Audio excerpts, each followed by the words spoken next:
మనమందరము తీసుకోవాల్సినటువంటి ఒకే ఒక్క తీర్మానము, నేను దేవునికి భయపడతాను అనేటువంటి తీర్మానం.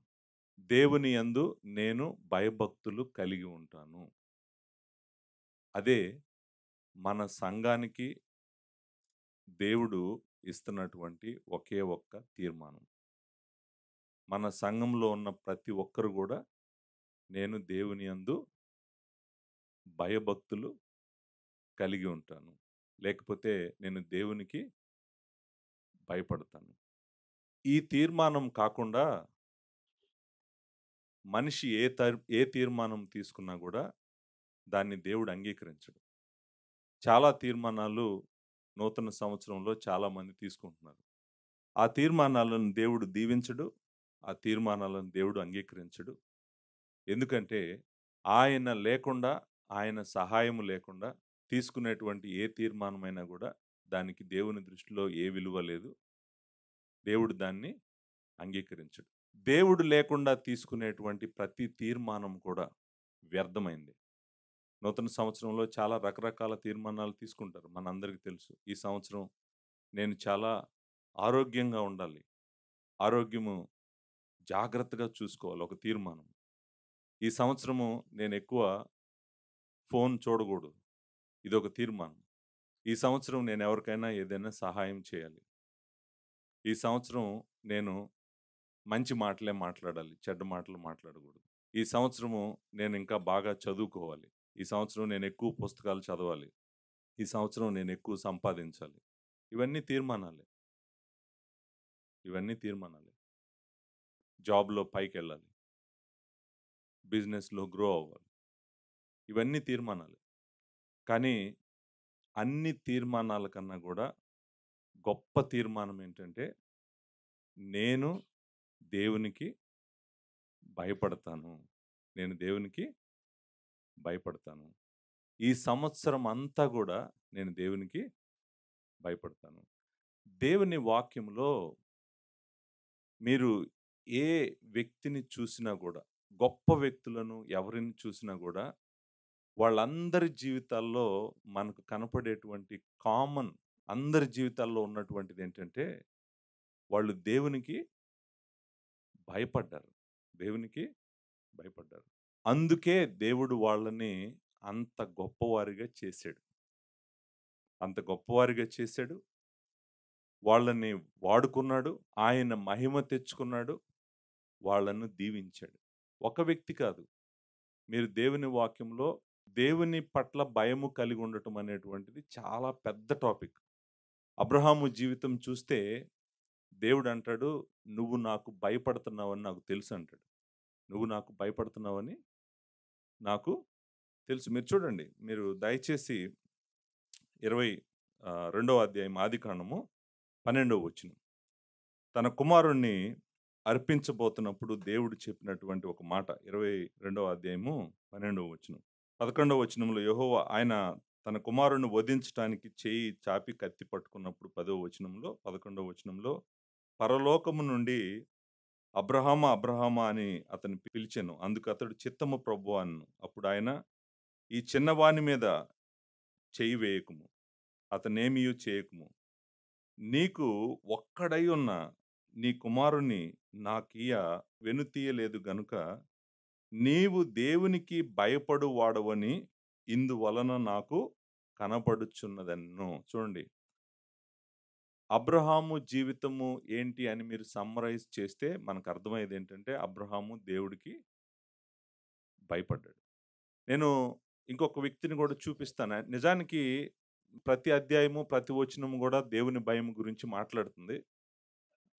నేను ఈరోజు చెప్పాలనుకున్నటువంటి పాయింట్స్ వైపు నేను వెళ్ళిపోతా ఉంటాను. సో, యోబు గ్రంథము మొదటి అధ్యాయము ఒకసారి చదువుదాం. యోబు గ్రంథము మొదటి అధ్యాయము మొదటి వచనం. ఊజు దేశమునందు యోబు అను ఒక మనుష్యుడు ఉండెను.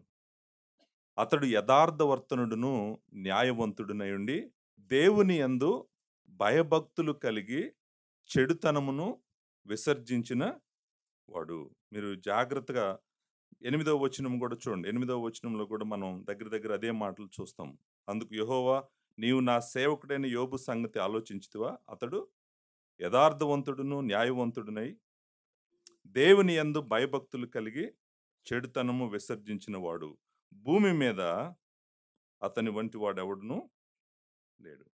ఇంకొక వచనం కూడా చదువుతాను. మీకు అసలు జస్ట్ దేవుడు ఎలాంటి వాళ్ళని వాడుకుంటాడు, ఎవరిని ఏర్పరచుకుంటాడు, ఎవరిని వాడుకుంటాడు, ఎవరు దేవుడి కోసం ఈ భూమి మీద గొప్ప కార్యాలు చేయగలరు అనేటువంటిది మీకు అర్థం కావడం కోసమే నేను ఈ వచనాలని చదువుతున్నాను. మనము యోసేపు జీవితంలో కూడా చూస్తాం కదా. యోసేపు జీవితంలో కూడా యోసేపుని నేను దేవునికి భయపడువాడను అంటాడు. ఆదికాండము 42వ అధ్యాయము 18వ వచనం. 3వ దినమున యోసేపు వారిని చూసి, నేను దేవునికి భయపడువాడను, నేను దేవునికి భయపడువాడను. చూడండి, అబ్రహామును చూసాము, యోసేపును చూసాము, యోబును చూసాము. వీళ్ళందరి జీవితాల్లో కామన్‌గా కనపడుతుంది ఏంటంటే, వాళ్ళు దేవునికి భయపడ్డారు. ఇంకొక వచనం కూడా నేను చదువుతాను. చదివి నేను చెప్పాలనుకున్న దాని వైపు వెళ్తాను. యెషయా గ్రంథము 11వ అధ్యాయము మొదటి 4 వచనాలు చదువుదాం. ఇక్కడ ప్రభువు గురించి చెప్పబడినటువంటి మాటలివి. లార్డ్ జీసస్ క్రైస్ట్ గురించి ప్రవచిస్తున్నాడు. ఎవరు? యెషయా ప్రవచిస్తున్నాడు. యెషయా ఏమని ప్రవచిస్తున్నాడు అంటే, ఇదిగో రాబోయేటువంటి రాజు ఇలా ఉంటాడు. ఆయన ఇలాంటి మనసు కలిగి ఉంటాడు. ఇలాంటి ఆలోచన కలిగి ఉంటాడు అని చెప్తున్నాడు. చెప్తూ ఇక్కడ ఒక మాట అంటాడు. యెషయి మొద్దు నుండి చిగురు పుట్టును, దాని వేరుల నుండి అంకురము ఎదిగి ఫలించును. యెహోవా ఆత్మ జ్ఞాన వివేకములకు ఆధారమగు ఆత్మ, ఆలోచన బలమునకు ఆధారమగు ఆత్మ, తెలివిని యెహోవా ఎడల భయభక్తులను పుట్టించు ఆత్మ అతని మీద నిలుచును. ఆయన యెషయి మొద్దు నుండి చిగురిస్తాడంట. ఆయన మీద దేవుని ఆత్మ సంపూర్ణముగా ఉంటదంట. ఆయన మీద పరిశుద్ధాత్ముడు సంపూర్ణంగా ఆయనతో ఉంటాడంట. ఆయన మీద ఆత్మ ఉంటదంట. ఇక్కడ చూడండి 3వ వచనంలో. యెహోవా భయము అతనికి ఇంపైన సువాసనగా ఉండును. అంటే దేవుని యందు భయము మెస్సయాకంట ఇంపైన సువాసనగా ఉంటదంట. అంటే యెహోవా భయము ఆయనకి ఎంత ఇష్టమైందో చూడండి. ఇంపైన సువాసనగా ఉందంటే అర్థం ఏంటి? ఆయనకి చాలా ఇష్టం. ఏంటి ఆయనకి చాలా ఇష్టం? యెహోవాకు భయపడటం అంటే ఆయనకి చాలా ఇష్టమంట. ఎవరి గురించి? లార్డ్ జీసస్ క్రైస్ట్ గురించి ప్రవచిస్తున్నటువంటి ఒక గొప్ప ప్రవచనం ఇది. సో, నేను మీకు దావీదు గురించి అసలు చెప్పాల్సిన అవసరం లేదు. దావీదు దేవుడికి ఎంత భయపడ్డాడు అనేటువంటిది నేను ఒక వచనం కాదు. చాలా వచనాలు ఉన్నాయి దావీదు దేవునికి భయపడ్డాడని. హెబ్రీయులకు రాసిన పత్రిక 5వ అధ్యాయంలో కూడా ఈ మాట మనం చూద్దాం. 5వ అధ్యాయం 7వ వచనంలో మీ అందరికి తెలిసినటువంటి వచనమే. నేను ఇక్కడ చెప్పాలనుకున్న పాయింట్ ఏంటంటే, ఆయన శరీరధారి అయి ఉన్న దినములలో మహారోదనతోనూ కన్నీళ్లతోనూ తన్ను మరణము నుండి రక్షింపగలవానికి ప్రార్థనలను యాచనలను సమర్పించి భయభక్తులు కలిగి ఉన్నందున ఆయన అంగీకరింపబడెను. ఈ వచనం కూడా లార్డ్ జీసస్ క్రైస్ట్ గురించి మాట్లాడుతున్నటువంటి వచనమే. ఆయన భయభక్తులు కలిగినటువంటి వాడు. యెహోవా యందు భయము, యెహోవా యందు భక్తి ఆయనకు ఇంపైనదిగా ఉందంట. నేను గమనిస్తుంది ఏంటంటే సంఘాలలో యెహోవాకు భయపడేవాళ్ళు లేరు. దేవునికి భయపడి దేవుని యందు భయభక్తులు కలిగినటువంటి వారు లేరు. ఇక్కడ కూర్చున్న మీతో సహా. మీరు దేవుడికి భయపడుతున్న వ్యక్తులేం కాదు. మీరు అనుకుంటున్నారు నేను దేవుడికి భయపడుతున్నానని. మీరు దేవుడికి భయపడట్లేదు. ఒకవేళ మీరు దేవునికి భయపడుతున్నట్లయితే మీ జీవితాలు ఇలా ఉండవు. దేవునికి భయపడని ఒక భయంకరమైన తరం. దేవుని వాక్యం ఏం చెప్తుందో తెలుసా అండి? వారి కన్నులలో దేవుని భయము లేదు. మనిషికి దేవుడంటే భయం లేదు. ఈ మాట వారి కన్నులలో దేవుని భయము లేదు అనేటువంటి మాట 36వ కీర్తన మొదటి వచనంలో చూస్తాము. రోమీయులకు రాసిన పత్రిక 3వ అధ్యాయం 18వ వచనంలో కూడా చదువుతాం. నేను జస్ట్ మిమ్మల్ని అడుగుతున్నాను, ఈ మార్నింగు 2024 సంవత్సరం జనవరి 1వ తారీఖు నాడు నిజంగా మీ హృదయాల్లో మిమ్మల్ని మీరు పరీక్షించుకోండి. మీకు నిజంగా దేవుడంటే భయం ఉందా? దేవుని ఎడల మీకు భయభక్తులు ఉన్నాయా? దేవుని యందు భయభక్తులు కలవాడిని దేవుడు చాలా గొప్పగా వాడుకుంటానన్నాడు, ఆశీర్వదిస్తానన్నాడు. దేవుని వాక్యంలోనే కాదు, సంఘ చరిత్రలో కూడా దేవుడు గొప్పగా వాడుకున్న వాళ్ళందరూ కూడా, వాళ్ళందరిలో ఉన్న ఒకే ఒక లక్షణం ఏంటంటే దేవునికి భయపడేవాళ్ళు. దేవునికి భయపడేవాళ్ళు. నేను దేవునికి భయపడటం అంటే ఏంటో కొంచెం తర్వాత చెప్తాను. దీనికి ముందు నేను మీకు చెప్పాలనుకున్నటువంటి మాట ఏంటంటే, ఈ సంవత్సరం మీరు గనక నేను దేవునికి భయపడతాను అనే నిర్ణయం గనక మీరు తీసుకుంటే, దేవుడు మీకు 10 ఆశీర్వాదాలు ఇస్తానన్నాడు. దేవుడు ఎన్ని ఆశీర్వాదాలు ఇస్తానన్నాడు? ఆ 10 ఆశీర్వాదాలను నేను అట్‌లీస్ట్ చదువుతాను. లిస్ట్ చేద్దాం. లిస్ట్ చేసిన తర్వాత నా ఫోకస్ అంతా గూడా దేవునికి భయపడాలనుకుంటున్నాను నేను. నేను దేవునికి భయపడేటువంటి జీవితం జీవించాలనుకుంటున్నాను. అలాంటి జీవితం నేను ఎలా జీవించగలను అనే దాని మీద నేను దృష్టి పెడతాను. దృష్టి పెట్టడానికి ముందు దేవునికి భయపడితే, నువ్వు గనక దేవునికి భయభక్తులు కలిగి జీవిస్తే, దేవుడు నీకు ఎలాంటి ఆశీర్వాదాలు ఇస్తానని దేవుడు వాగ్దానం చేశాడో, ప్రామిసెస్. ప్రామిసెస్ మీకు అవి కూడా తెలియాలి కదా. ఒకవేళ నేను దేవుడికి భయపడి నేను దేవుని వైపే నడుచుకుంటా వెళ్తాను, నా జీవితం ఇంక దేవుడి నుంచి దూరంగా వెళ్ళదు, దేవుడికి నేను వీపు చూపించను, దేవుని వైపే నా తల దించుకొని విరిగి నలిగిన హృదయంతో, వణుకుతో, భయంతో ఆయన వైపే నడుస్తాను ఈ సంవత్సరం అంతా. పాస్టర్ గారు, నాకు నడవాలని ఉంది, నేను నడుస్తాను, ఈ తీర్మానం నేను తప్పకుండా తీసుకుంటాను, ఎందుకంటే దేవుడు అలాంటి వారిని వాడుకుంటారని నాకు అర్థమైంది, ఆయనకు మహిమ తెచ్చుకుంటాడని అర్థమైంది. కాబట్టి నేను అలా వెళ్తాను. అలా వెళ్ళటానికి నాకు మార్గము చూపించండి. నాకు చెప్పండి క్లియర్‌గా, నేను ఎలా ఎళ్ళగలనో దేవుడి దగ్గరికి. దేవునికి ఎలా భయపడగలనో నాకు చెప్పండి. నేను చెప్తాను. ముందు దేవునికి భయపడిన వారికి దేవుడిస్తానన్న ఒక 10 బ్లెస్సింగ్స్. ప్రామిసెస్ గాదు. బ్లెస్సింగ్స్. అంటే అవి ప్రామిసెసే. బట్ అవి ఏంటంటే బ్లెస్సింగ్ ప్రామిసెస్ అన్నమాట. అంటే ఆశీర్వదిస్తానన్నాడు. దేవుడు ఇవి నీకు ఇస్తానన్నాడు. ఎవరికైనా కావాలా ఆశీర్వాదాలు? కావాలా? కావాలన్నోళ్ళు చేయెత్తండి. నాకు ఈ ఆశీర్వాదాలు కావాలి. చూడండి. చాలా మంచి ఆశీర్వాదాలు. దేవునికి భయపడితే దేవుడు నీకిస్తానన్నటువంటి గొప్ప ఆశీర్వాదాలు. మొట్టమొదటిది, దేవుడు నిన్ను జ్ఞానవంతుడిని చేస్తానన్నాడు. ఏం చేస్తానన్నాడు? జ్ఞానవంతుడిని చేస్తాను. జ్ఞానవంతురాలిని చేస్తానన్నాడు. ఆయనకి భయపడితే. ఆయనకు భయపడిన వాళ్ళకి మాత్రమే నిజమైన జ్ఞానము ఉంటది. ఆయనకు భయపడిన వాళ్ళకి మాత్రమే నిజమైన జ్ఞానము ఉంటది. వాళ్ళ దగ్గర చాలా జ్ఞానం ఉంటది. వాళ్ళ దగ్గర నిజమైన జ్ఞానము ఉంటది. ఎవరికి? దేవునికి భయపడినటువంటి వాళ్ళే. నేను చదువుతాను. 2, 3 వచనాలు చదువుతాను. మీకు అర్థమవుతది. యోబు గ్రంథము 28వ అధ్యాయము. యోబే చెప్తున్నాడు కదా! ఎవరైతే దేవుడికి భయపడ్డాడో, ఎవరైతే దేవుని యందు భయభక్తులు కలిగి ఉన్నాడో, ఆయన చెప్తున్నటువంటి ఒక మాట నేను చదువుతాను. యోబు గ్రంథము 28వ అధ్యాయము 28వ వచనము. నిజానికి ఈ అధ్యాయం మొత్తం గూడా జ్ఞానం ఎక్కడ దొరుకుతది? జ్ఞానం ఎక్కడ దొరుకుతది? జ్ఞానం ఎక్కడ దొరుకుతది? అని మొదలవుతదనమాట. ఈ ఈ అధ్యాయం మొత్తం అడుగుతున్నటువంటి ఒకే ప్రశ్న ఏంటంటే 28, 12 ఎక్కడుంది? మనిషి వెండిని పట్టుకోగలడంట. వెండిని పట్టుకోగలడంట, బంగారాన్ని పట్టుకోగలడంట, డైమండ్స్‌ని గూడా పట్టుకోగలడంట. మనిషి వెతకలేనిది, మనిషి పట్టుకోలేనిది ఏమీ లేదంట. కానీ జ్ఞానం మాత్రం పట్టుకోలేడంట. జ్ఞానం మాత్రం జ్ఞానం ఎక్కడ దొరుకుతది? ఎక్కడ దొరుకుతది? అని వెతుకుతున్నాడనమాట. 12వ వచనం. అయితే జ్ఞానము ఎక్కడ దొరుకును? వివేచన దొరుకు స్థలము ఎక్కడుంది? నరులు దాని విలువ ఎరుగరు. ప్రాణులున్న దేశంలో అది దొరకదు. అగాధం ఏమంటుంది? నాలో లేదంటుంది. సముద్రం ఏమంటుంది? నాలో లేదంటుంది. సువర్ణము దానికి సాటి అయినది గాదు. దాని విలువ కొరకై వెండి తోచరాదు. చూడండి, అది బంగారముకైనను విలువ గలది. గోమేధికైనా, నీలంకైనా కొనబడినది కాదు. అసలు జ్ఞానము, ఈ జ్ఞానము ఎక్కడ దొరుకుతది? 20వ వచనం ఏముంది? అట్లైనా జ్ఞానం ఎక్కడి నుండి వచ్చును? వివేచన దొరుకు స్థలం ఎక్కడున్నది? అది సజీవులందరి కనులకు మరుగై ఉన్నది. ఆకాశ పక్షులకు మరుగు చేయబడి ఉన్నది. చూడండి, దేవుని జ్ఞానము దేవునికి భయపడే వాళ్ళ దగ్గరే దొరుకుతదంట. ఇంకెవ్వరికీ దొరకదంట. సృష్టిలో ఎక్కడ లేదంట. అది చాలా విలువైందంట. దాని విలువను మనము దేనితో కూడా కొలవలేమంట. ఆ జ్ఞానము ఎక్కడ దొరుకుతదంట అంటే 28వ వచనము చెప్తదనమాట.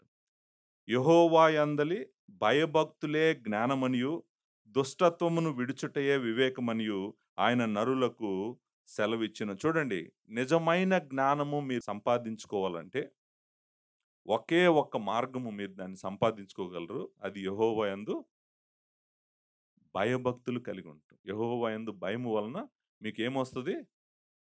జ్ఞానము వస్తది. మీరనుకుంటున్నారు మీలో చాలామంది, పాస్టర్ గారు నేనెంత ఇంటెలిజెంటో మీకు తెలీదు.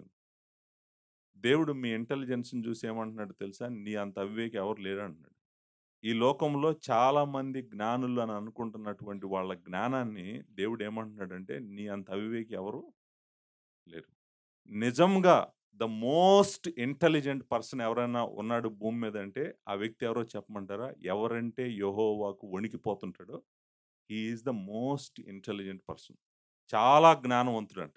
అన్నిటికన్నా శ్రేష్టమైన జ్ఞానం ఆయన దగ్గర ఉందంట. ఎందుకంటే ఆయన యెహోవాకు భయపడుతున్నాడు. యెహోవాకు భయపడుతున్నప్పుడు యెహోవా ఆయనకు ఎంత జ్ఞానం అవసరమో అంత జ్ఞానము ఆయనకు అనుగ్రహిస్తాడు. దేవుని వాక్యము చదువుతూ యెహోవాకు భయపడిన వాళ్ళని చూసినప్పుడు చిన్న పిల్లలను చూసినా కూడా పెద్దోళ్ళకి భయమేస్తది.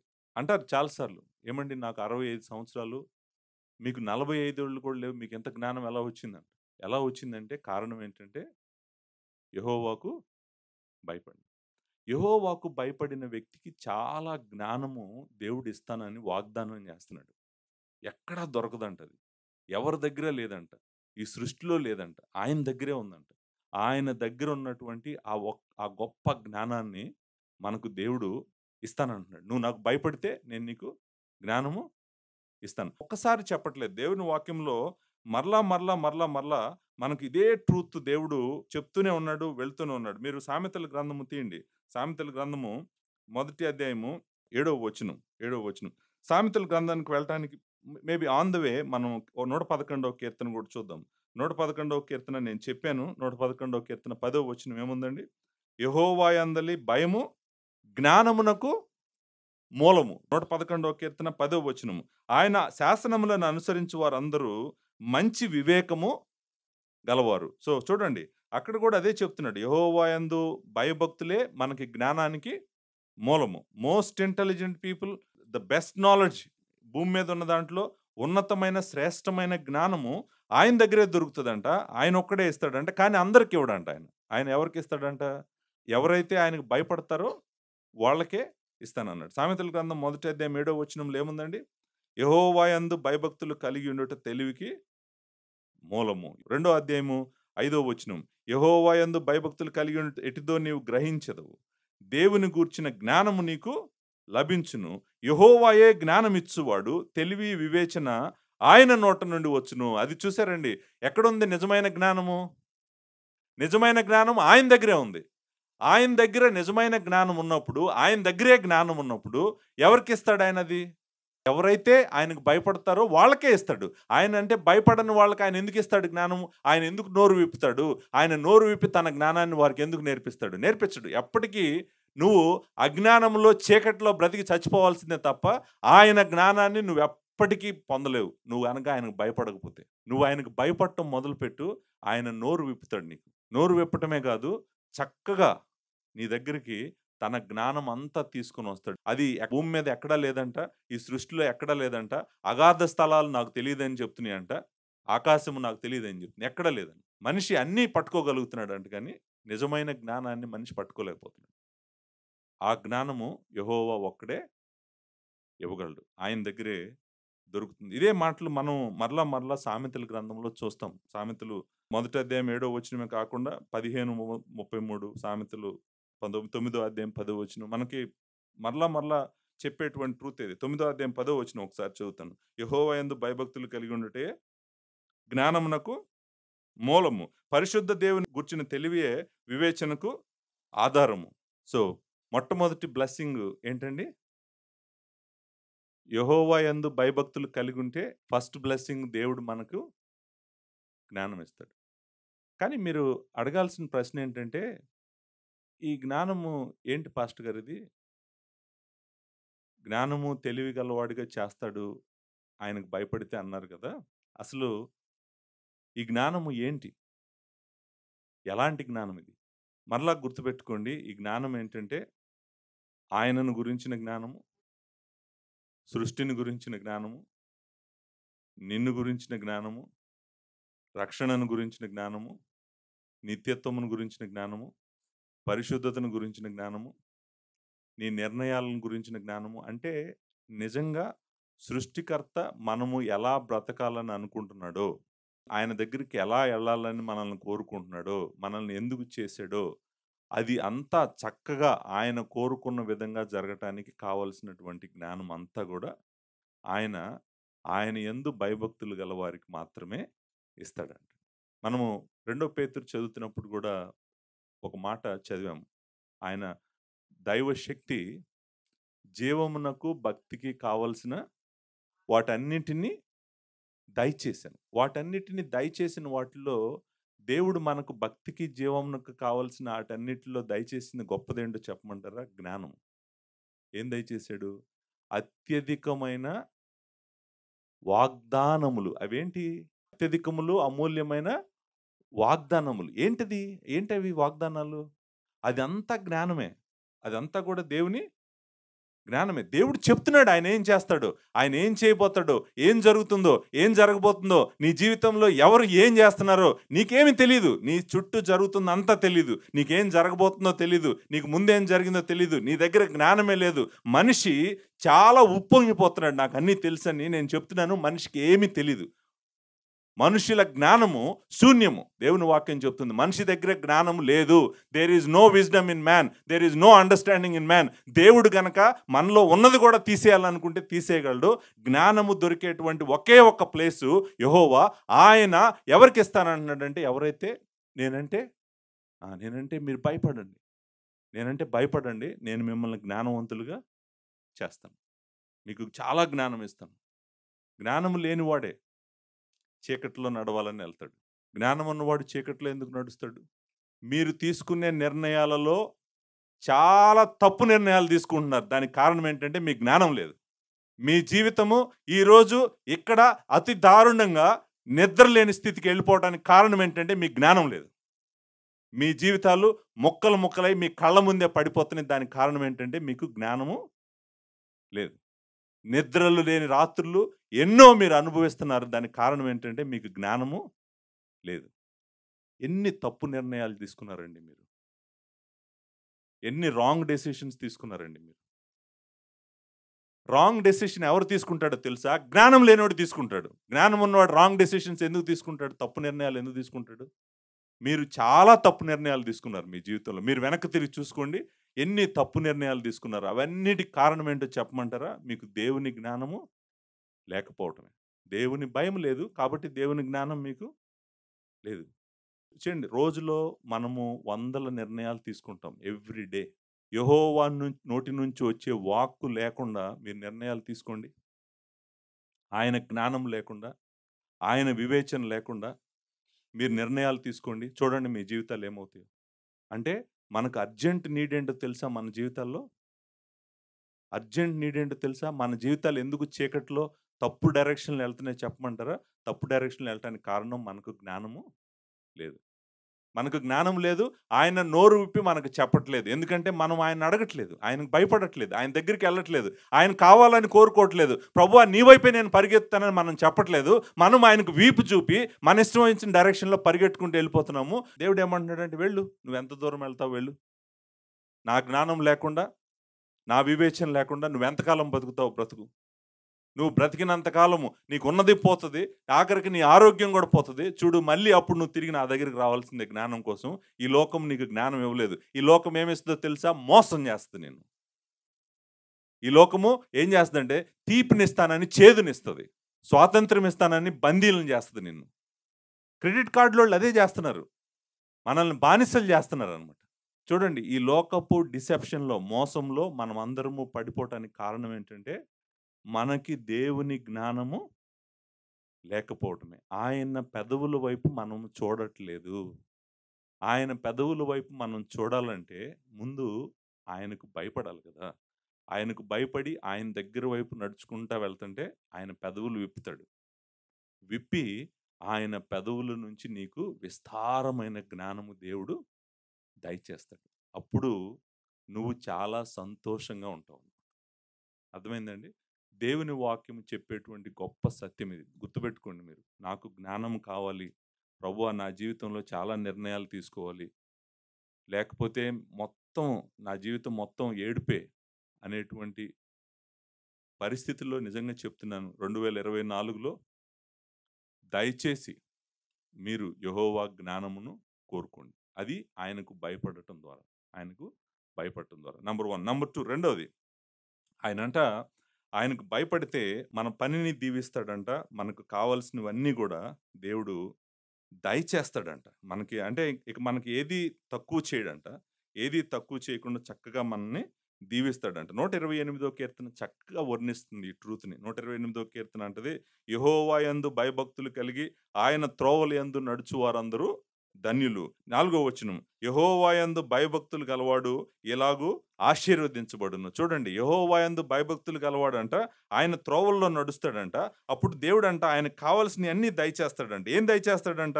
తన చేతుల కష్టార్జితాన్ని అనుభవిస్తాడంట. ధన్యుడు అవుతాడంట. మేలులు చూస్తాడంట. తన భార్య బిడ్డలు సంతోషంగా ఉంటారంట. భోజన బల్ల చుట్టూ పిల్లలు కూర్చుంటారంట. ఒలీవల మొక్కల వలె ఉంటారంట. అంటే చూడండి, అంటే ఏంటి అర్థం ఏంటంటే, ఎవరైతే దేవునికి భయపడతారో they will have excellent family.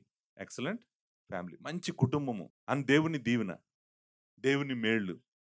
దేవుని దీవెన, దేవుని మేళ్ళు అన్నీ వాళ్ళకి తోడుగా ఉంటాయంట. కారణం ఏంటంటే దేవుని యందు వాళ్ళకి భయభక్తులు. చూడండి, మొదటి వచనం, 4వ వచనం చెప్పే ట్రూత్ ఏంటి? ఒకే ట్రూత్ కదా!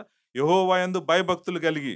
మొదటి వచనం. 4వ వచనం, యెహోవా యందు భయభక్తులు కలవాడు ఇలాగూ ఆశీర్వదించబడును. వాళ్ళకి ఏది కొదవుండదంట. ఏ మేలు కొదవుండదంట. వాళ్ళ జీవితాలు సంతోషంగా ఉంటాయంట. భార్యాభర్తలు సంతోషంగా ఉంటారంట. పిల్లలు సంతోషంగా ఉంటారంట. పిల్లలు చక్కగా దేవుళ్ళో ఎదుగుతూ ఉంటారంట.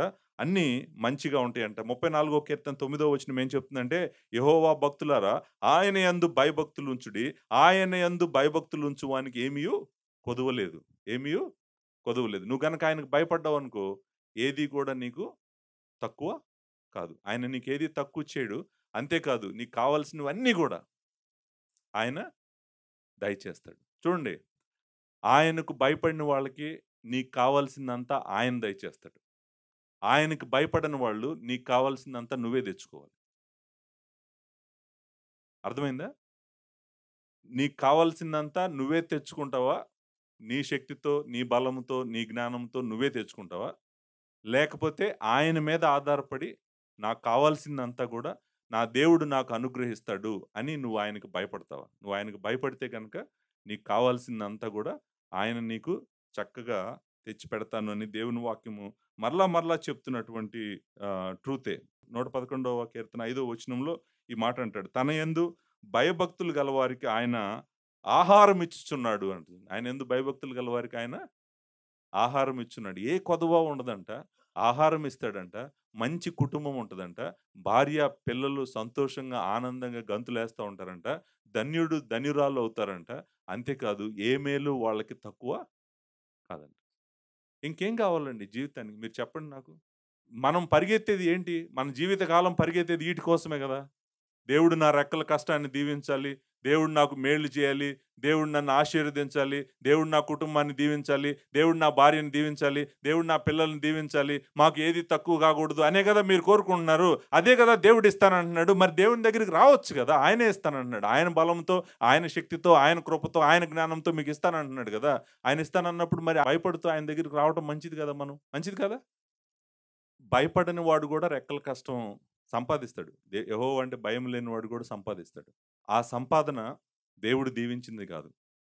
దేవునికి బయట ఏం జేసినా గూడా అది వ్యర్థమేనండి. దేవునికి బయటుండి నువ్వేం జేసినా, దేవునికి బయటుండి ఒక క్షణం గడిపినా గూడా అది వ్యర్థమే చెప్తున్నాను. దేవునికి భయపడకుండా నువ్వు బయట గడిపిన ప్రతి క్షణం గూడా అది వేస్ట్. వేల కోట్లు సంపాదిస్తున్నారు గదా! దేవునికి బయట, దేవుడు లేకుండా.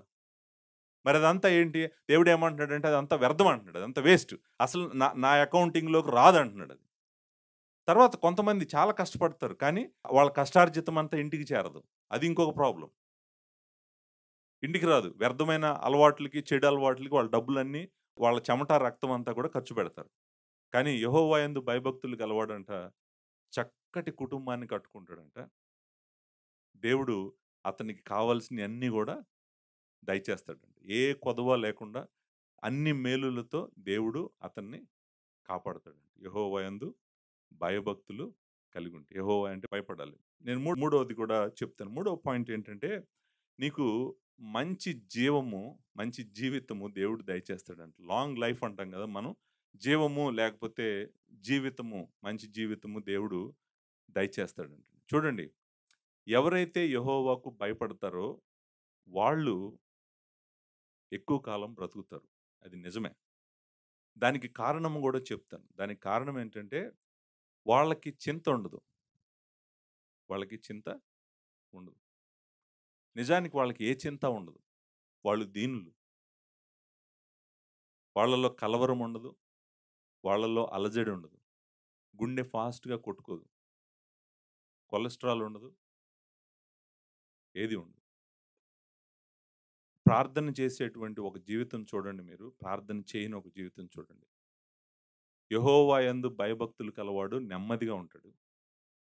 యెహోవా యందు భయభక్తులు లేనివాడే కంగారు పడుతుంటాడు. చింతిస్తుంటాడు.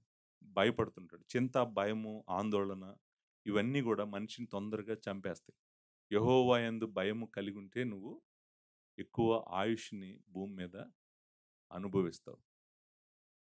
Exceptions are very rare. Exceptions అంటే అర్థం ఏంటంటే, ఇలా జరగకుండా దేవుడిని నమ్ముకున్న బిడ్డలు గూడా త్వరగా చనిపోవటానికి అవకాశం ఉంది గదా పాస్టర్ గారు. దాంట్లో మనము చూడాల్సింది లార్డ్ జీసస్ క్రైస్ట్‌ని చాలా త్వరగా చనిపోయాడు కదా ఆయన. నేను చెప్పాను. అవి ఎక్సెప్షన్స్. అవి నార్మల్ గాదు. ఎక్సెప్షన్స్ అంటే అర్థం ఏంటంటే, దేవుని సంకల్ప ప్రకారము దేవుని కుమారుడు మరణించాడు. మనందరి విషయంలో దేవుడు కోరుకునేదేంటో తెలుసా? మనము భూమి మీద సంతోషంగా, ఆనందంగా ఎక్కువ కాలము బ్రతకాలని. మీరు జాగ్రత్తగా వినండి. పాపము చేసేవాడు తొందరగా ఎందుకు చనిపోతాడో చెప్తాను. పాపపు జీవితం ఉంటే గనక సీక్రెట్ లైఫ్ గాని, చేయకూడని పనులు గాని చేసాడనుకోండి ఎవరైనా గూడా, వాళ్ళని ఎవ్వరు వెంటాడకుండానే వాళ్ళ మనస్సాక్షే వాళ్ళని వెంటాడుతుంటది. వాళ్ళ మనస్సాక్షే వాళ్ళని వెంటాడుతుంటది. వాడికి బయట శత్రువులు ఎవరు వెంటాడాల్సిన అవసరం లేదు. మనస్సాక్షే వెంటాడదు. ఆ మనస్సాక్షి వెంటాడే ఆ వేటకే చాలా వరకు ఎగ్జాస్ట్ అయిపోయి కుప్పకూలిపోతాడు. తర్వాత నువ్వు చేస్తున్నటువంటి పాపాలు నిన్నెందుకు తొందరగా చంపవని నువ్వు అనుకుంటున్నావు? చెడు అలవాట్లు నిన్ను తొందరగా చంపవా? చంపుతాయి. కానీ దేవుని యందు భయభక్తులు కలవాడికి దేవుడు ఇస్తానన్న గొప్ప వాగ్దానం ఏంటంటే, నువ్వు మంచి సంవత్సరాలు భూమి మీద చూస్తూ ఎక్కువ కాలము నువ్వు బ్రతుకుతావండి. జీవము, మరణము అనే మాటలు కంపేర్ చేస్తూ చూస్తాడన్నమాట. యెహోవా యందు భయభక్తులు గలవాడికి దేవుని వాక్యం 10వ అధ్యాయం సామెతల గ్రంథము మనము 27వ వచనంలో ఈ మాట ఉంది కదా! యెహోవా యందు భయభక్తులు కలిగి ఉండుట దీర్ఘాయువునకు కారణము. దీర్ఘాయువు అంటే ఏంటి? Long life. Long life. Jehovah యందు భయభక్తులు కలిగి ఉండుట దీర్ఘాయువునకు ఆ! కానీ దాని పక్కనే ఇంకొక మాటుంది. మీరు దాన్ని వదిలిపెట్టకండి. కిందే ఉంది. 27వ వచనంలో ఏముంది? భక్తిహీనుల ఆయుష్షు తక్కువైపోవును. ఆలోచించారా? ఎందుకు భక్తిహీనుల ఆయుష్షు తక్కువైపోతది? యెహోవా యందు భయభక్తులు గలవారి ఆయుష్షు ఎక్కువ ఎందుకుంటది? కారణం ఏంటంటారు? నేను గూడా ఎళ్ళాను. చచ్చిపోతావు నువ్వు ఇలాంటివి చేయొద్దని చెప్పాను. ఇలాంటివి చేస్తే నువ్వు తొందరగా చనిపోతావు. తాగొద్దు నువ్వు. లివర్ పాడైపోద్ది. కాళ్ళు, చేతులు అన్నీ వాసిపోతా ఉన్న వ్యక్తి దగ్గరికెళ్ళి బతిమలాడాను. "నువ్విలా చేయొద్దు, తొందరగా చనిపోతావు. యెహోవా యందు భయము లేకపోతే తొందరగా చనిపోతారు." దానికి కారణము వాళ్ళ పాపపు జీవితం. దానికి కారణం వాళ్ళ పాపపు జీవితం. పాపంలో జీవిస్తారాళ్ళు. పాపపు నిర్ణయాలు. అప్పులు చేశాడనుకోండి, తీర్చలేనన్ని అప్పులు చేశాడనుకోండి, ఏం జరుగుతది? బ్రతకటం ఎందుకు అనే స్థితిలో నా దగ్గరికి చాలామందొచ్చారు అప్పుల బాధలో. మేము బ్రతకటం అనవసరం పాస్టర్ గారని. భక్తిహీనుడు మంచిగా బ్రతకలేడు భూమి మీద. గుర్తుపెట్టుకోండి. యెహోవా యందు భయము నీకేం చేస్తదంటే, ఎక్కువ ఆయుష్‌ని కలుగజేస్తది. నువ్వు సంతోషంగా ఉంటావు. ఆనందంగా ఉంటావు. నీకున్నా లేకపోయినా. తక్కువలోనే ఆనందంగా ఉంటావు. సంతోషంగా ఉంటావు. స్థిరంగా ఉంటావు. చింత ఉండదు, బాధ ఉండదు, భయం ఉండదు. రేపటి గురించి ఆలోచించవు, జరిగిన దాని గురించి ఆలోచించవు, జరగబోయే దాని గురించి కూడా ఆలోచించవు. ఎందుకంటే నువ్వు యెహోవా యందు భయభక్తులు కలిగి ఉన్నావు కాబట్టి నీకన్నీ ఆయన ఇస్తానన్నాడు గదా! నీకెందుకు భయము? మొత్తం నీ జీవితం అంతా ఆయన చుట్టూ ఏర్పాటు చేసుకుంటున్నావు కాబట్టి నువ్వేం భయపడాల్సిన అవసరం ఏం లేదు. నీకు ఆయన మంచి ఆయుష్షు దేవుడు దయచేస్తానన్నాడు. అంతే కాదు 14 అధ్యాయము 27 వచనంలో కూడా ఈ మాట ఉంటది. యెహోవా యందు భయభక్తులు కలిగి ఉండుట జీవపు ఊట అని ఉంటది. ఏంటండి?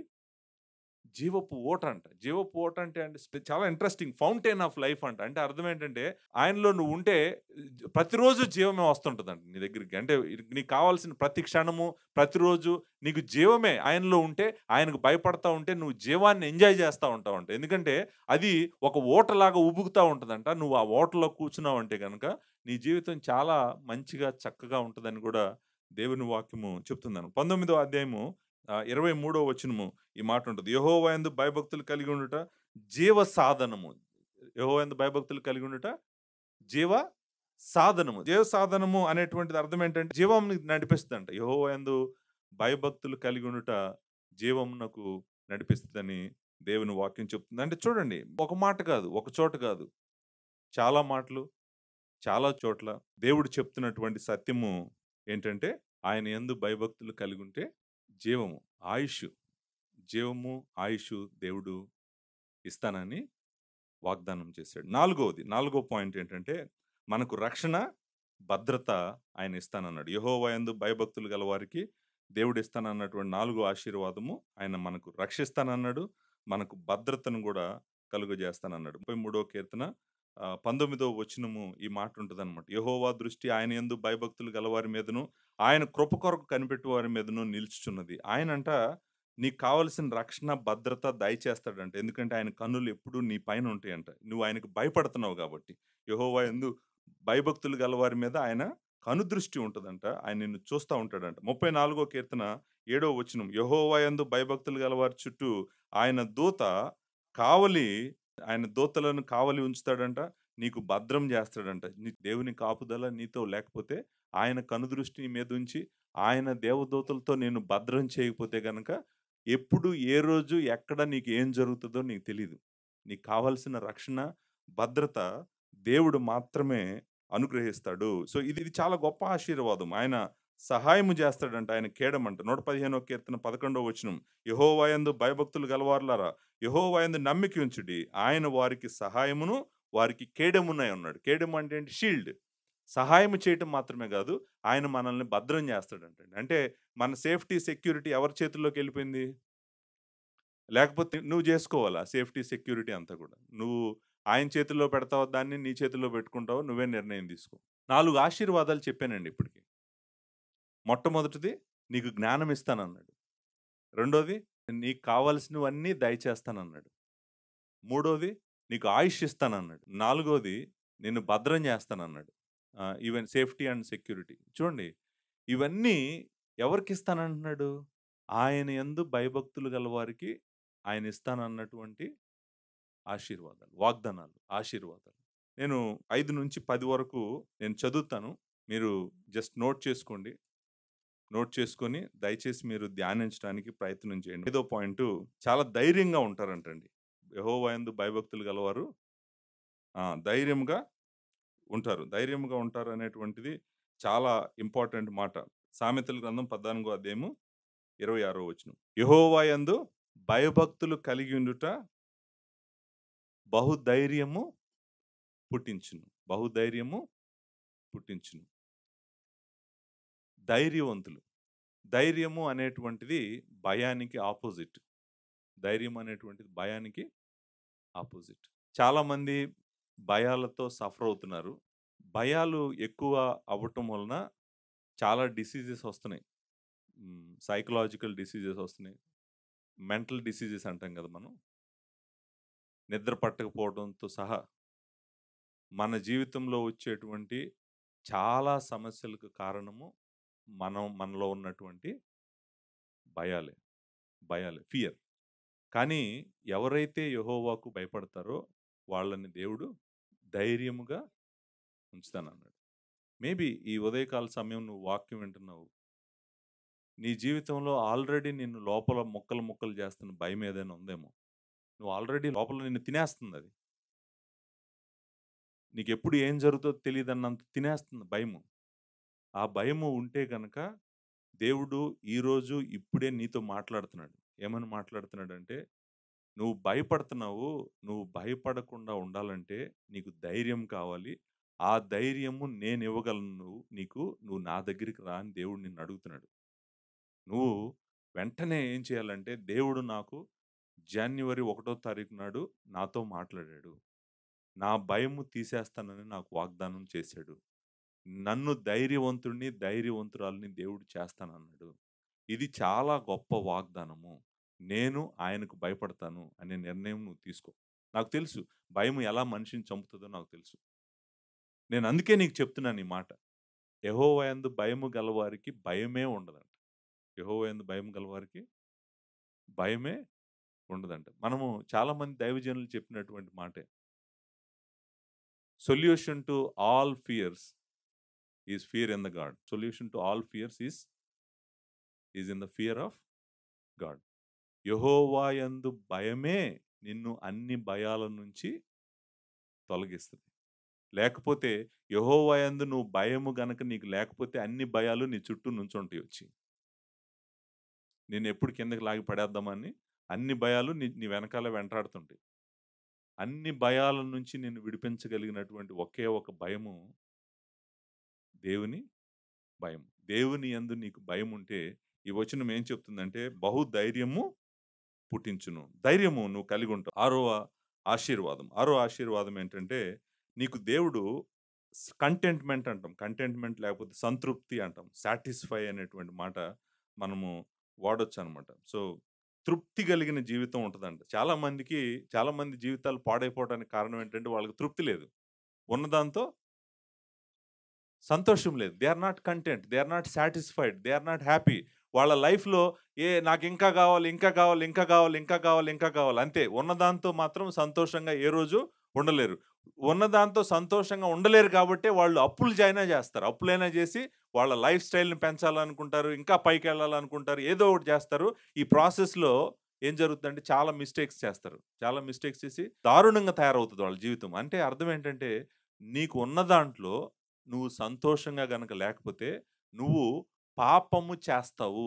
ఉన్నదాంతో సంతోషంగా ఉండటం అనేటువంటిది నేర్చుకోవాలి. అది ఎక్కడ దొరుకుతదంటే మనకి కేవలము యెహోవా యందు భయభక్తులు కలవాడే తృప్తిగా ఉంటాడు. ఉన్నదాంతో తృప్తిగా ఉంటాడు. దేవుని వాక్యంలో కూడా ఒక మాట ఉంది. ఏంటంటే, ధనవంతులైనటువంటి దుష్టులతో ఉండటం కన్నా కూడా ఏమీ లేకుండా దేవుడితో ఉండటం మంచిదని. దేవునితో ఉండటం మంచిదంటే అర్థం ఏంటంటే, నీకున్న దాంతో దేవునితో ఉండటం నీకు మంచిది. దేవుడిని వదిలేసి దుష్టులతో కలిసి వేల కోట్లు సంపాదించుకోవటం కన్నా కూడా. ఎందుకంటే దాంట్లో కంటెంట్‌మెంట్ తృప్తి అనేటువంటిది ఏమీ లేదు. ఇంకా సంపాదించాలి, ఇంకా సంపాదించాలి అనేటువంటి మనసే వాళ్ళకుంటదనమాట. కానీ ఎవరైతే యెహోవా యందు భయభక్తులు కలిగి ఉంటారో, వాళ్ళు ఏ స్థితిలో ఉన్నా, ఉన్నతమైన స్థితిలో ఉన్నా, లేకపోతే పేద స్థితిలో ఉన్నా, వాళ్ళు మాత్రం తృప్తిగా ఉంటారంట. తృప్తిగా కంటెంట్ ఆర్ సాటిస్ఫైడ్ అనేటువంటి మాట మనం వాడొచ్చు. ఆ మాట ఉంది కదా! 19:23లో ఉందా? యెహోవా యందు భయభక్తులు కలిగి ఉండుట జీవసాధనము అని. అది కలిగిన వాడు తృప్తుడై అపాయము లేకుండా బ్రతుకును. చూసారండి? తృప్తుడై అనేటువంటి మాట ఉంది గదండీ! సాటిస్ఫైడ్ లేకపోతే కంటెంట్ ఆ మాట వాడొచ్చనమాట. అంటే సాటిస్ఫైడ్ లైఫ్ ఉంటదనమాట. నాకు దేవుడు బెస్ట్ ఇస్తాడు. నాకు దేవుడు ఎప్పుడు కావాల్సింది ఇస్తాడు. అనేటువంటి తృప్తి కలిగినటువంటి జీవితము యెహోవా యందు భయభక్తులు గలవారికి మాత్రమే ఉంటదంట. ఏడవ ఆశీర్వాదము ఆయన మనకు సంపద ఇస్తాడంట. అంతేకాదు మరి ఘనత గూడా ఇస్తాడంట. సామెతల గ్రంథము 22వ అధ్యాయంలోనే మనము ఈ మాట చూస్తాం 4వ వచనంలో. యెహోవా యందు భయభక్తులు కలిగి ఉండుట వినయమునకు ప్రతిఫలము. ఐశ్వర్యమును ఘనతయు, జీవమును దాని వలన కలుగును. అబ్రహాము ధనవంతుడు. తెలుసా మీకు? అబ్రహాము ధనవంతుడు. యోసేపు, యోబు ఎక్కడి నుంచొచ్చింది ధనం వాళ్ళకి? అంత ధనవంతులు ఎలా అయ్యారు వాళ్ళు? దేవుని యందు భయభక్తులు కలిగుంటే. దేవుని యందు భయభక్తులు కలిగుంటే ఐశ్వర్యము, ఘనత గూడా ఇస్తాడంట దేవుడు. నేను గనక ఒక ప్రాస్పెరిటీ ప్రీచర్‌ననుకోండి, ఈ వచనం మీదే కూర్చుంటాను. మీ అందరికి తెలుసు ఆ సంగతి. దేవుడు మీకు డబ్బులిస్తానంటున్నాడు. దేవుడు మీకు డబ్బులు ఇస్తాడు. ఎంత కావాలో మీరు అడగండి. మీరు అడగట్లేదు. అందుకే మీకు దేవుడు ఇవ్వట్లేదు. ఐశ్వర్యము, ఐశ్వర్యము, ఐశ్వర్యము. ఎవరికి కావాలి ఐశ్వర్యము? వాళ్ళు ఇలా మాట్లాడతారు. నేను చెప్తున్నా అబద్ధ బోధకుడు ఎలా మాట్లాడతాడో చెప్తున్నా. ఎవరికి కావాలి ఐశ్వర్యం అంటే అందరు చేతులు ఎత్తుతారు. ఆ ఐశ్వర్యం కాదు ఇది. ఈ ఐశ్వర్యము నిజమైన ఐశ్వర్యం ఇది. కాకపోతే ఇది దేవుడిచ్చేటువంటి ఐశ్వర్యం. అబ్రహాం దగ్గర చాలా గోల్డ్ ఉందండి. యోబు ఎంత ధనవంతుడో మీ అందరికి తెలుసు. నేను చెప్పాల్సిన అవసరం లేదు. యోసేపునైతే ఏకంగా ఈజిప్ట్ ట్రెజర్స్ అన్నిటి మీద రూలర్‌గా చేశాడు దేవుడు. ఐగుప్తు ప్రధానమంత్రి. మీరు దేవుడికి భయపడండి. దేవుడి వాగ్దానము మీకు ఐశ్వర్యం ఇస్తానన్నాడు కదా! ఐశ్వర్యము, ఘనత ఇస్తానన్నాడు కదా! ఇస్తాడు. ఆయన దగ్గరే ఉంది ఐశ్వర్యం అంతా. ఆయన బంగారమును చేసినవాడు. బంగారమును చేసినవాడు. ఆయన దగ్గర డబ్బులు లేకపోవటం ఏంటండి? మీరు ఆయనకు భయపడటం మొదలుపెట్టండి. దేవుడు మీకు ఐశ్వర్యంతో పాటు ఘనత కూడా ఇస్తానంటున్నాడు. గొప్ప చేస్తానంటున్నాడు మిమ్మల్ని. ఎవరిని గొప్ప చేయలేదు? యోసేపును గొప్ప చేయలేదా? అబ్రహామును గొప్ప చేయలేదా? యోబును గొప్ప చేయలేదా? గొప్ప కూడా చేస్తానంటున్నాడు మనల్ని. ఘనతను కూడా మన జీవితాల్లోకి తీసుకొని వస్తానంటున్నాడు. 8వది మీ హృదయ వాంఛలను తీరుస్తాడంటండి. నిజంగా మన హృదయంలో వాంఛలు పెడతాడంట.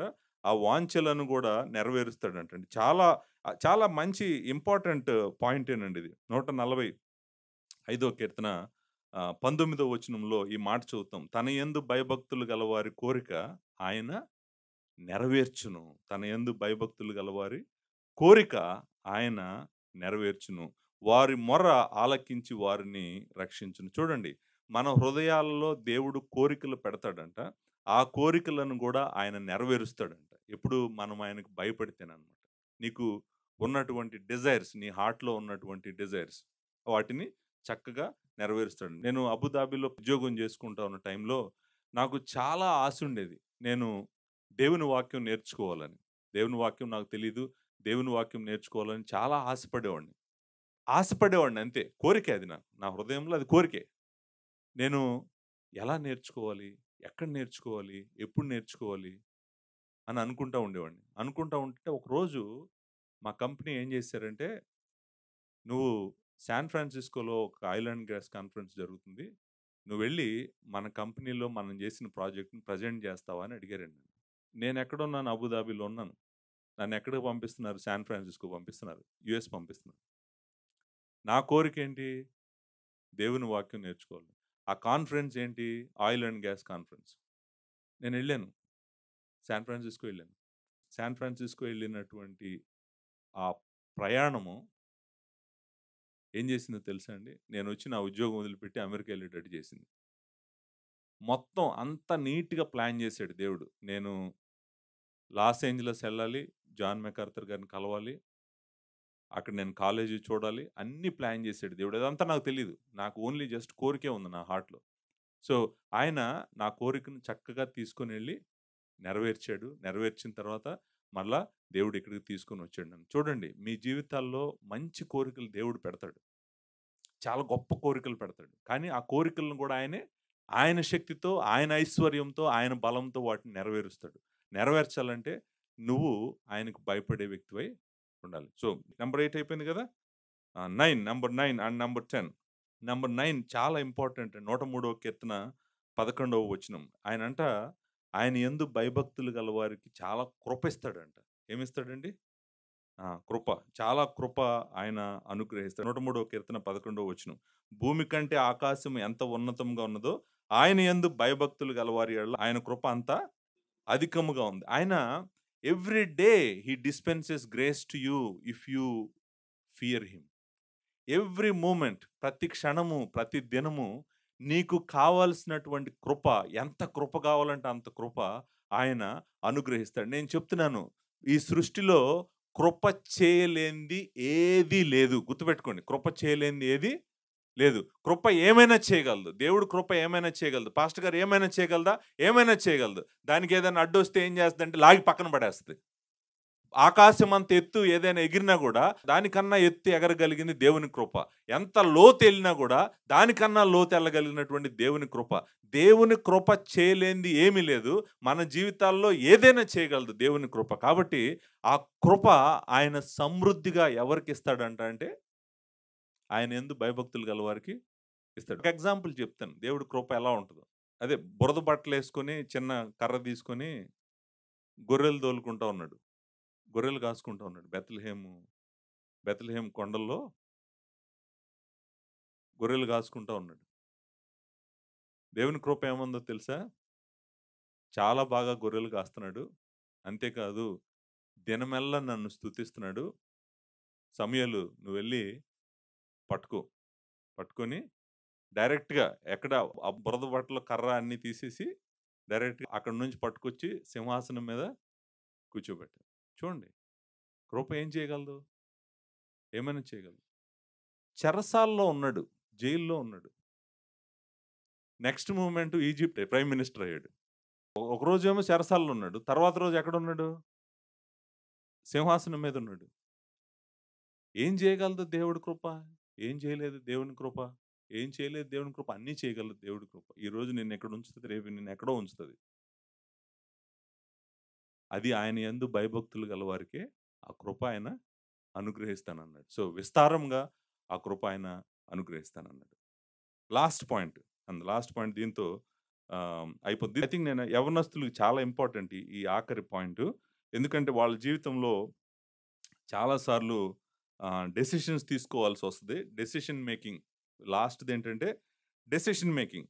దేవుడంట నీకు రైట్ డెసిషన్స్ తీసుకోవడానికి కావాల్సినటువంటి డైరెక్షన్ ఇస్తాడంట. 10వ పాయింటు మనము 25వ కీర్తన 12వ వచనంలో చూస్తాం. 25వ కీర్తన 12వ వచనంలో ఈ మాటుంది. యెహోవా యందు భయభక్తులు కలవాడెవడో వాడు కోరుకొనవలసిన మార్గము ఆయన వారికి బోధించును. ఆయన వానికి బోధించును. యెహోవా యందు భయభక్తులు గలవాడెవడో వాడు కోరుకొనవలసిన మార్గమును ఆయన వానికి బోధించును. అంటే అర్థమేంటి? కోరుకొనవలసిన మార్గం వానికి బోధించును అంటే అర్థమేంటి? అర్థమేంటంటే నువ్వు నీ జీవితంలో ఏ నిర్ణయం తీసుకోవాలో అది దేవుడు నీకు సమయానికి కృప అనుగ్రహిస్తాడు. నువ్వు చాలా నిర్ణయాలు తీసుకోవాల్సొస్తది మనం. ఎప్పుడు ఏ నిర్ణయం తీసుకోవాలో ఎవరి సహాయంతో మనం తీసుకోవాలి? దేవుని సహాయంతో తీసుకోవాలి. ఇప్పుడు 2 జాబ్స్ వస్తాయి. ఏ జాబ్‌కెళ్ళాలి? ఏ అబ్బాయిని పెళ్లి చేసుకోవాలి? ఏ అమ్మాయిని పెళ్లి చేసుకోవాలి? ఏ పట్టణానికెళ్ళాలి?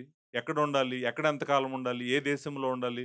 నీ జీవితంలో ఏ చర్చ్‌కెళ్ళాలి? నీ జీవితం ఒక డెసిషన్ గాదు. ఈ డెసిషన్స్ అన్నిటికి కూడా అన్ని డెసిషన్స్ తీసుకోవటానికి కావాల్సినటువంటి డైరెక్షన్, క్లారిటీ దేవుడు నీకు అనుగ్రహిస్తాడంట. ఎప్పుడంటే నువ్వు ఆయనకి భయపడితే. నువ్వు ఆయనకి భయపడటము అనేటువంటిది ప్రాముఖ్యమైనటువంటి విషయం అన్నమాట. మనం 12వ వచనము మళ్ళీ ఒకసారి చదువుతాను.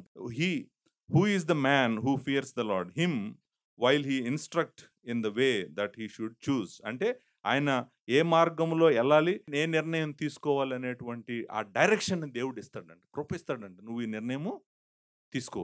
ఇది కరెక్ట్. నువ్వెళ్ళు. నేను నీకు తోడుగా ఉన్నాను. నువ్వు తీసుకుంటున్న నిర్ణయం కరెక్టేనని చెప్తాడంట మనకి. కరెక్టేనని చెప్తాడు. ఆ నిర్ణయాన్ని బలపరుస్తాడు. ఆ నిర్ణయం స్థిరపరిచేటువంటి వాడు కూడా దేవుడేనంట. సో, కాబట్టి ఆయన యందు భయభక్తులు కలిగిన వాడికి నేను ఈరోజు 10 ఆశీర్వాదాలు చెప్పాను. ఎవరికి కావాలి ఈ 10 ఆశీర్వాదాలు? ఎవరికి కావాలండి? అవన్నీ ఒకసారి ఆలోచించండి. ఈటికి బయట ఏముంది? ఈ ఆశీర్వాదాలకు బయట ఏమన్నా ఉందా అసలు? అన్నీ వచ్చేసినాయి గదా! నువ్వు డెసిషన్స్ తీసుకోగలవు. నీకెప్పుడు కృప కావాలంటే అప్పుడు కృప ఇస్తానంటున్నాడు. నీ హృదయ వాంఛలను తీరుస్తానంటున్నాడు. నీకు ధనం ఇస్తానంటున్నాడు. ఘనత ఇస్తానంటున్నాడు. నిన్ను సంతృప్తి పరుస్తానంటున్నాడు. నిన్ను ధైర్యవంతుడిగా చేస్తానంటున్నాడు. నీకు భద్రత, రక్షణ ఇస్తానంటున్నాడు. నీకు జీవం ఇస్తానంటున్నాడు. ఆయుష్ ఇస్తానంటున్నాడు. నీకు కావాల్సినవన్నీ దయచేస్తానంటున్నాడు. అన్నిటికి మించి నీకు జ్ఞానము గూడా దేవుడు ఇస్తానంటున్నాడు. ఇన్ని ఆశీర్వాదాలు ఎవరికిస్తానంటున్నాడు? దేవుని యందు భయభక్తులు గలవారికి ఇస్తానంటున్నాడు. సో, క్వెషన్ ఏంటంటే, మరెందుకు మనం అందరం భయపడట్లేదు దేవుడికి? దేవునికి మనమందరం ఎందుకు భయపడట్లేదు? దానికి ముందు అసలు దేవునికి భయపడటం అంటే ఏంటి పాస్టర్ గారు? దేవునికి భయపడాలని, దేవునికి భయపడితే ఈ 10 ఆశీర్వాదాలొస్తాయి అన్నారు గదా! దేవునికి భయపడటం అంటే ఏంటి? ఆన్సర్ ఏంటంటే చాలా సింపుల్‌గా చెప్తాను. ఆన్సర్ ఏంటంటే, నువ్వు దేవుడి వైపు నడవటమే దేవుడికి భయపడటం అంటే. దేవుని వైపు ఆయన దగ్గరికి, ఆయన వైపుకి నడవటమే దేవునికి భయపడటం అంటే. ఆయన నుంచి దూరంగా నడవటమే భయపడకపోవటం అంటే. ఆయన నుంచి దూరం అయిపోవటం, ఆయనకి దూరంగా వెళ్ళిపోవటమే ఆయనకి భయపడకపోవటం అంటే. సో, ఆయన వైపు నువ్వు నడవటం మొదలుపెట్టావంటే, నా దేవుడు నాకు అన్నీ చేయగలడు. నా దేవుడు నాకు ఏదైనా చేయగలడు. నేను ఆయనకే భయపడతాను. నేను ఆయన వైపే నడుస్తాను. నాకు ఆయనంటే ఇష్టం. ఆయన్ని ప్రేమిస్తాను. చాలామంది ఏమంటారంటే దేవునికి భయపడటం అంటే ఏంటంటే, ఆయన మార్గాల్లో నడవటం అంటారు. దేవునికి భయపడటం ఏంటంటే, ఆయన్ని ప్రేమించటం అంటారు. దేవునికి భయపడటం అంటే ఏంటంటే, ఆయన్ని సేవించటం అంటారు. దేవునికి భయపడటం అంటే ఏంటంటే, ఇవన్నీ చెప్తారు.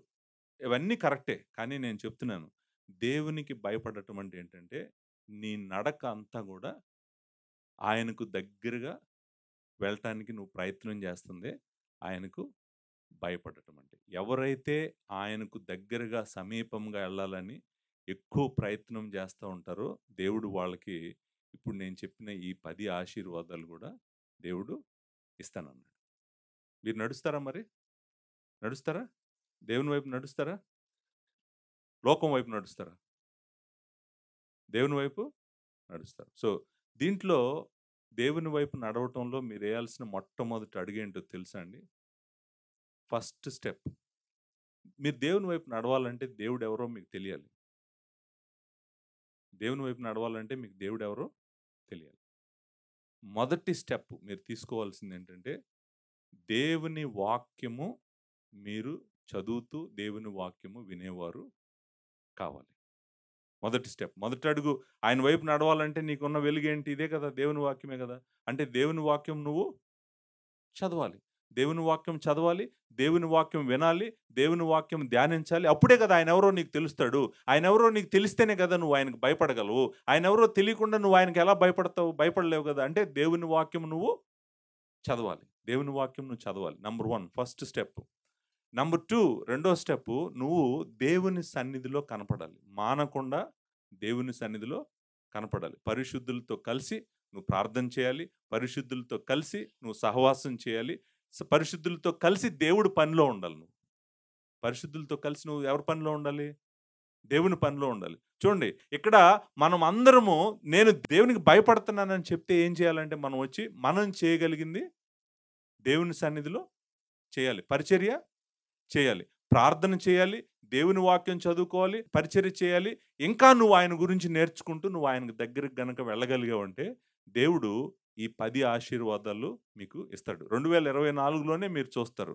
24లోనే ఈ ఆశీర్వాదాల్లో చాలా ఆశీర్వాదాలు మీరు అనుభవిస్తారు.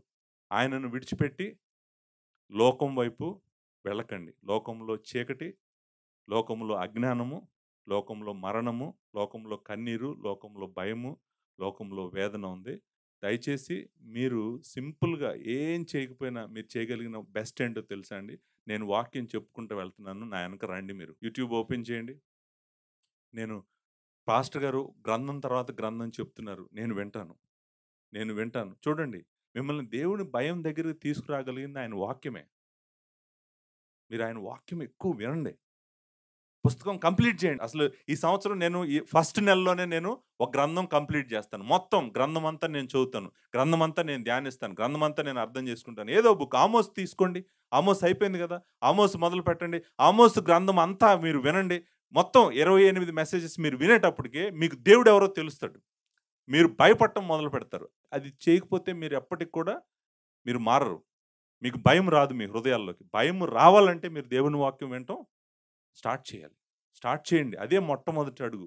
ఒక్కసారి మీరు వాక్యం వింటున్నారంటే మీ అంతట మీరే చర్చ్‌కొస్తారు. మీ అంతట మీరే ప్రార్థనలో ఉంటారు. మీ అంతట మీరే సహవాసంలో ఉంటారు. మీ అంతట మీరే సేవ చేయటానికి పరిగెడుతుంటారు. నేను మీకేం చెప్పాల్సిన అవసరం లేదు. మీరు చేయాల్సింది ఒకటేంటంటే ఏ కన్నులైతే దేవుడికి భయపడట్లేదో ఆ కన్నులలో నుంచి దేవుని వాక్యం మీ హృదయంలోనికి మీరు కేవలం వెళ్ళనివ్వండి. వెళ్ళనివ్వటంతో మొదలుపెట్టండి. 2024లో దేవుడు మన సంఘంలో మనల్ని అందరినీ దేవునికి భయపడే వాళ్ళుగా చేయాలనేటువంటిది నా ప్రార్థన. ఇదే దేవుడు మనందరికి ఇస్తున్నటువంటి నూతన సంవత్సర వాగ్దానం. నేను యెహోవాకు భయపడతాను. నేను యెహోవాకు భయపడతాను. ఈ సంవత్సరం అంతా నేను యెహోవాకు భయపడతాను.